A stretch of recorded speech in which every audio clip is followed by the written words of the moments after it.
આપણાના જે ધારાસભ્ય છે જે રીતે તેમની હત્યા નિપજાવવામાં આવી છે તેને લઈને આપણી સાથે અત્યારે મોરબી જિલ્લાના પોલીસ વડા ડૉક્ટર કરણરાજ વાઘેલા છે. સર, જે પ્રકારે જે ટ્રેનમાં ચાલુ ટ્રેનમાં હત્યાનો બનાવ સામે આવી રહ્યો છે, માળિયા ટ્રેનને રોકી દેવામાં આવી છે અને જે મૃતદેહ છે તેમને અત્યારે પીએમની તજવીજ હાથ ધરી છે. શું મોરબી જિલ્લાના ભુજ જિલ્લાના પૂર્વ ધારાસભ્ય જે છે જયંતિ ભાનુશાળી ગઈકાલ રાતના ભુજથી ટ્રેનમાં બેઠેલા હતા અને ભુજથી અમદાવાદ જઈ રહ્યા હતા. આ ટ્રેન સયાજીનગરી ટ્રેન ભુજથી દાદરની ટ્રેન છે અને ભુજથી અમદાવાદની એમની જર્ની ફર્સ્ટ ક્લાસ એસીમાં H1 કમ્પાર્ટમેન્ટમાં કરી રહ્યા હતા અને જ્યારે એ ટ્રેનમાં હતા ત્યારે ગાંધીધામથી સામખિયાળીની વચ્ચે જ્યારે ટ્રેનની પસાર થઈ હતી ત્યારે બે કે બેથી વધારે અજાણ્યા શખ્સોએ એમની પર ફાયરિંગ કરીને મોત નિપજાવેલું છે. બનાવની જાણ થતાં તાત્કાલિક રેલવે પોલીસ છે, જે ટ્રેનની અંદરની પોલીસ છે, એણે રેલવે પોલીસને જાણ કરેલી હતી અને મોરબી જિલ્લા કંટ્રોલ રૂમમાં જાણ થતાં અમે માળિયા પોલીસ સ્ટેશનની ટીમ, માળિયા પોલીસ સ્ટેશનની સાથે સાથે મોરબી જિલ્લાના ડીવાયએસપી ક્રાઇમનો તમામ ટીમ અહીંયા માળિયા રેલવે સ્ટેશન પહોંચી ગયેલી હતી. માળિયા રેલવે સ્ટેશને ટ્રેન હોલ્ડ થઈ ત્યારબાદ જે જયંતિ ભાનુશાળીજી છે એમની ડેડ બોડી અહીંયા માળિયા સિવિલ હોસ્પિટલ ખાતે લાવવામાં આવી છે. ડેડ બોડીનું ઇન્ક્વેસ્ટ પંચનામું અને તમામ કાર્યવાહી હાલ પૂર્ણ કરેલ છે. સગાવાલા આવી જતાં હવે એમની જે રિક્વેસ્ટ છે એ પ્રમાણે અમદાવાદ સિવિલ ખાતે ફોરેન્સિક પીએમ અને FSLના કર્મચારી અધિકારીની હાજરીમાં પીએમ કરવા માટે આગળ લઈ જવામાં આવશે.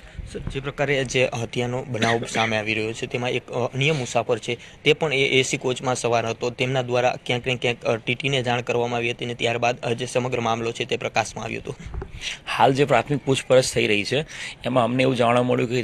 જે પેસેન્જર છે, કો પેસેન્જર એમના કમ્પાર્ટમેન્ટમાં એ વોશરૂમ માટે ગયેલા હતા અને વોશરૂમમાંથી પરત આવ્યા ત્યારે એમને થોડું એબનોર્મલ લાગ્યું અને એમણે જોતાં એમને ખબર પડી કે એમને લોહીલુહાણ હાલતમાં પડેલા છે અને એમને તાત્કાલિક જે અટેન્ડન્ટ છે, ટીટી છે, એમને તમામને જાણ કરી હતી અને ત્યારબાદ રેલવે પોલીસને જાણ કરવામાં આવી હતી. પરિવારજનો દ્વારા એક આક્ષેપ કરવામાં આવી રહ્યો છે કે જે છબીલ પટેલ છે તેમના દ્વારા હત્યાનો બનાવ કરવામાં આવ્યો હોય તેવું પરિવારજનોનો આક્ષેપ છે, એને લઈને શું કહેશો?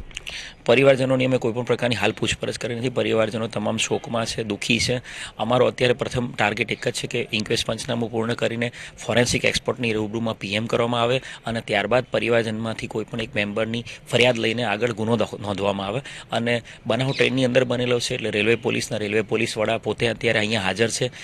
એસપી સાહેબ એમના હાજર છે, ડીવાયએસપી હાજર છે અને રેલવે પોલીસ દ્વારા આગળની કાર્યવાહી કરવામાં આવશે. સર, જે પ્રકારે આજે બનાવ સામે આવ્યો હતો તેને લઈને હવે જે મૃતદેહ છે તેમને અત્યારે અમદાવાદ ખસેડવામાં આવશે અને કઈ રીતે આ જે મૃતદેહ છે તેને અત્યારે અમદાવાદ ખાતે પહોંચાડવામાં આવશે? હાલ જે અમારી જે સગાવાલા સાથે વાતચીત થઈ એટલે સગાવાલા એમનું જે ઘર છે જયંતિ ભાનુશાળીનું એક નરોડામાં પણ એમનું ઘર છે અને પોતે પણ અમદાવાદ જઈ રહ્યા હતા એટલે સગાવાલા તરફથી એવી રિક્વેસ્ટ છે કે અમદાવાદ સિવિલ હોસ્પિટલ ખાતે જો પીએમ કરવામાં આવે તો આગળની કાર્યવાહી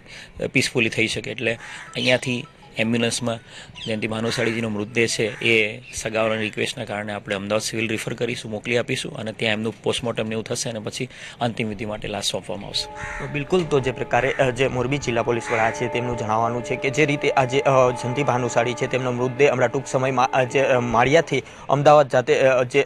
એમ્બ્યુલન્સ છે તેના મારફતે મોકલવામાં આવશે અને ત્યારબાદ તેમની જે પીએમની પ્રોસેસ હોય છે તે પ્રોસેસ કરવામાં આવશે અને ત્યારબાદ તેમની પરિવારજનોની જે માંગ છે તેમને લઈને ક્યાંક ને ક્યાંક જે પરિવારજનો છે તેમને ફરિયાદી બનાવી અને આગળની તપાસ હાથ ધરવામાં આવશે. કેમેરામેન રિતેશ સંચારિયા સાથે ચંદ્રેશ ઓધવિયા અને રવિ સાણંદિયા,